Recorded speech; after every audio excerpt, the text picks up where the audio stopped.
Bagaimana saat Formula E? Tidak ada satupun BUMN yang ikut. Lalu menyatakan, kita nggak ada masalah kok.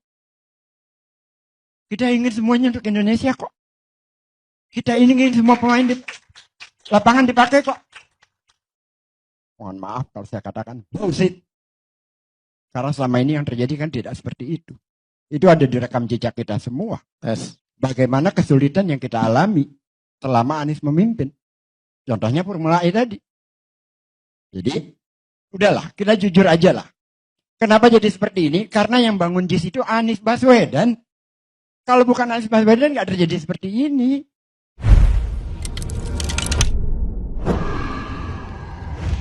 Bismillahirrahmanirrahim. Assalamualaikum warahmatullahi wabarakatuh. Waalaikumsalam. Pemirsa, nggak tahu nih, saya Alfian Tanjung mau ngomong apa, berjumpa dengan salah satu orang yang sangat familiar di layar kaca, familiar di online, dan familiar juga di offline. Assalamualaikum Bang Gif. Waalaikumsalam warahmatullahi. Saya ini garuk-garuk paling nggak gatel ini. Pemirsa, hari ini kembali Uwat bertamu, berjumpa dengan salah satu, kalau Betawi bilang sih dedengkot, tapi mungkin pengertiannya keren, yaitu Bang Ges Khalifah ya. Khalifah ya. Mungkin bagus kita pertama menyapa beliau dulu. Assalamualaikum Bang. Waalaikumsalam warahmatullahi wabarakatuh. Oke, Ustaz, sehat Ustaz. Alhamdulillah. Bang, aneh diceritain dong, abang waktu kecil gimana gitu. Pakai bahasa abang, ada zaman kecil di mana, main apa, dan dia cerita-ceritanya masa kecil dulu dah. Insya Allah. Saya kecil lahir di Ledjen Suprapto ya. Jadi rumah ibu saya itu dari stasiun itu kurang lebih 50 meter. Stasiun Senen. Jadi pas masuk ke Ledjen Suprapto nomor 1, itulah rumah saya, sampingnya Kalibaru Timur.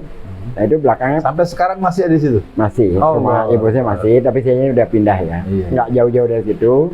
Itu yang disebut daerah Poncol. Seberangnya itu tanah tinggi, lalu sana lagi Galur, Gang Muhammad Ali, gitu-gitulah. Saya lahir di situ, besar di situ, dengan lingkungan yang luar biasa. Ya kekerasan, macam-macam hal lah yang sifatnya sangat tidak bisa diterima secara agama. Tapi deru kereta denger terus ya? Tiap 3 menit sekali. Jadi udah asik gitu tidur ya, dengar kereta lewat. Kalau lagi sakit gigi rasanya tambah-tambah tuh. Dengar bunyinya nengong gitu. Aduh. Iya. Dan itulah yang membuat saya paham tentang antropologis Jakarta. Jadi karena lahir di lingkungan seperti itu, ibu saya itu memberikan inspirasi. Di rumah itu hampir tidak ada beras. Bukan buat kita ya, buat orang yang datang. Jadi ada aja itu, kalau orang datang, ini tuh lu bawa beras tuh buat rumah lu. Jadi umi saya itu selalu dalam dia berdoa, dalam dia minta kepada Allah, di dalam praktek sehari-harinya itu sedekah beras. Jadi kalau saya sakit, sembuh, misalnya sedekah beras, apapun itu, pokoknya itu menginspirasi saya sampai hari ini, jadi saya jadi ikut. Lalu yang kedua, saya itu satu keluarga itu berenam, 4 laki, 2 perempuan, kebetulan saya anak paling kecil. Oh, si bontot. Anak terakhir. Anak terakhir. Subhanallahnya 4 laki-laki itu tinggal di lingkungan yang seperti itu, semuanya selamat. Maksudnya selamat itu kita tidak ada yang narkoba, tidak ada yang alkohol, tidak ada yang macam-macam enggak. Dan saya yakinnya itu bukan karena iman saya kuat. Saya yakinnya itu doanya ibu saya. Allah. Karena kalau itu bukan doa ibu saya, ya saya udah nggak diwawancara seperti ini sekarang.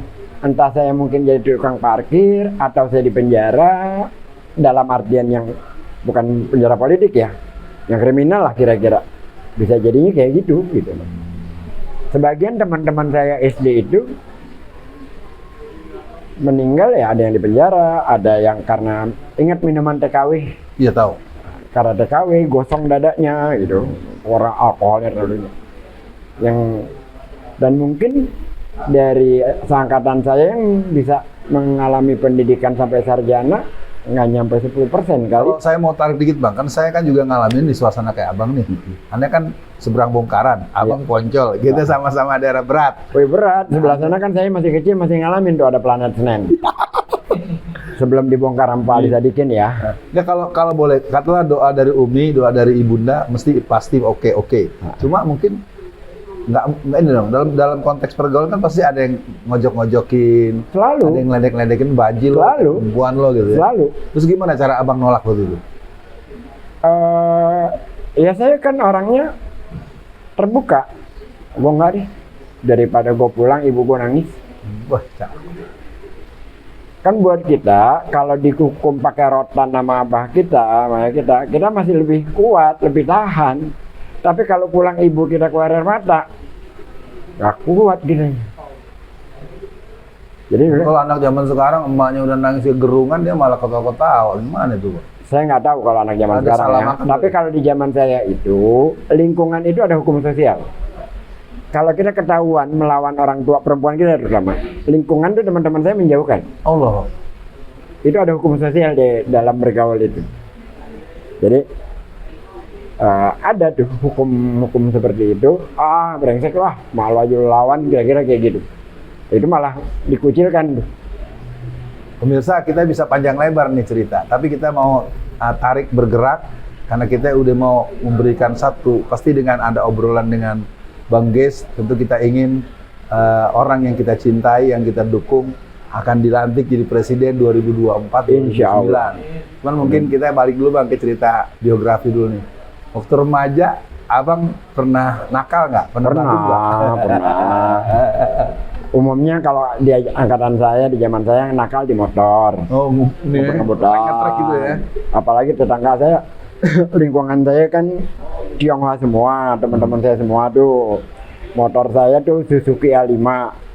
Itu kan larinya nggak seberapa. Saya ingat tuh, saya panggilnya Abun Gila. Si Abun tuh yang di ini businya apa segala macam, jadi nggak bisa pelan, kalau pelan malah mati. Jadi teman-teman saya itu lingkungan itu ada Abun, Aceh, Apin, Alyuk, Baong, itu tetangga semua tuh. Sekarang masih ada yang hidup satu-satu ya? Masih, mereka masih dagang di situ. Jadi depan rumah saya tuh seberang toko Juni. Saya kemarin masih ketemu Aceh masih dagang kaca di situ. Si Alyuk masih. Mereka nggak lupa ya zaman Nggak kecil ya? lupa. Kalau ketemu cengar-cengir itu ya?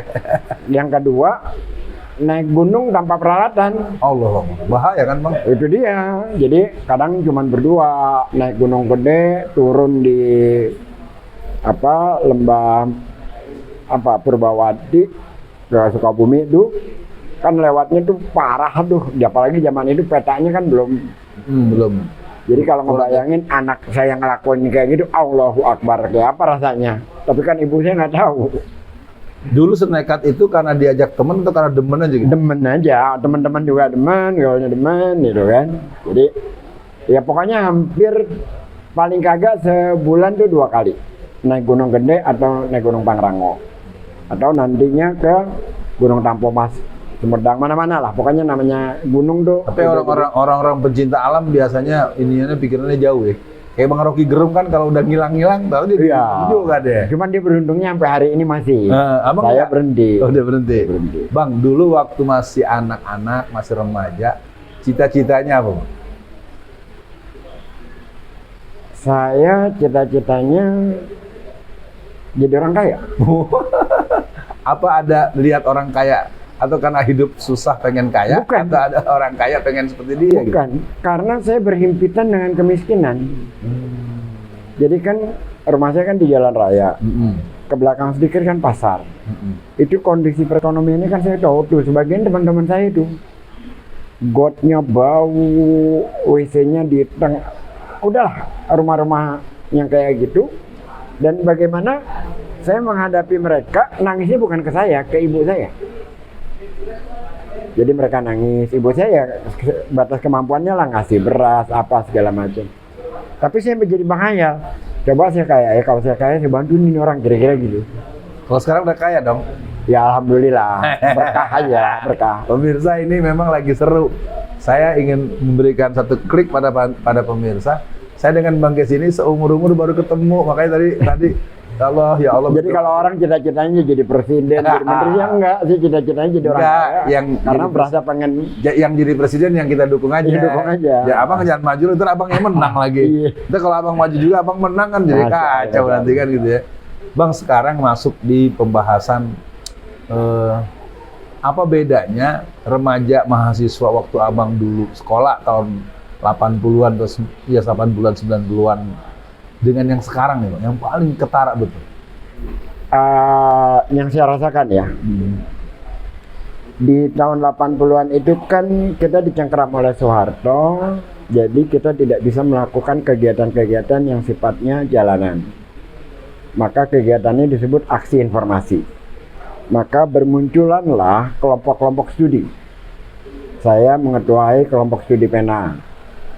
Lalu ada Denny GA mengetuai kelompok studi proklamasi. Berarti abang dulu kuliah di? Saya di Fisip Jayabaya sama di STF di Arkara. Dua.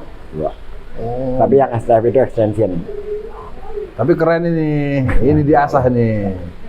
Terus mentor-mentor kita itu Fahri Ali, Adi Sasono, Gus Dur salah satunya, dan yang ini juga rajin mengumpulkan kita Cak Nur Halis Majid.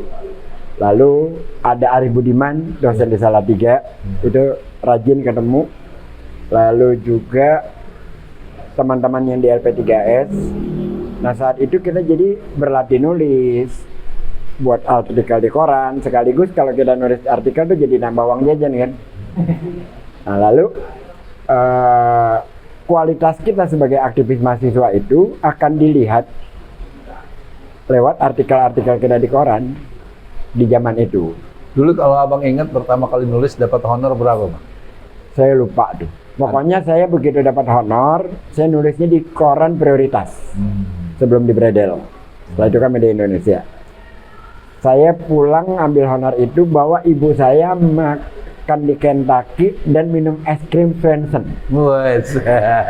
Jadi bilang sama ibu saya, Mi, guys yang bayar. Ibu saya, kamu punya duit? Punya Mi. Ada rasa kebanggaan yang luar biasa gitu, bisa menghasilkan uang sendiri. Nggak gede sih, mungkin 25.000 berapa, 50.000, kurang lebih segitulah. Pemirsa, saya ingin berselancar jauh kemana-mana, tapi mungkin kelihatannya Bang Kes juga punya kegiatan yang sudah disampaikan kepada saya. Saya juga kebetulan juga ada komitmen hadir di forum tertentu. Jadi Bang, kayaknya sih masyarakat ini ingin tahu, kalau saya dengar terakhir polling daripada Indonesian Lawyers Club beberapa kali, itu nama Pak Anies Baswedan ketemu angka 83%. Nah, mungkin sekarang bisa berubah, kalau saya sih berubah mungkin dari ke 90 kali ya. Tapi mungkin untuk tidak euforia menghadapi kontestasi politik ini, Abang punya pesan apa nih buat seluruh bangsa Indonesia yang perlu perubahan, perlu imam baru, perlu suasana baru, dan perlu sistem yang terbarukan ya. Gimana Bang? Iya, buat teman-teman semua ya,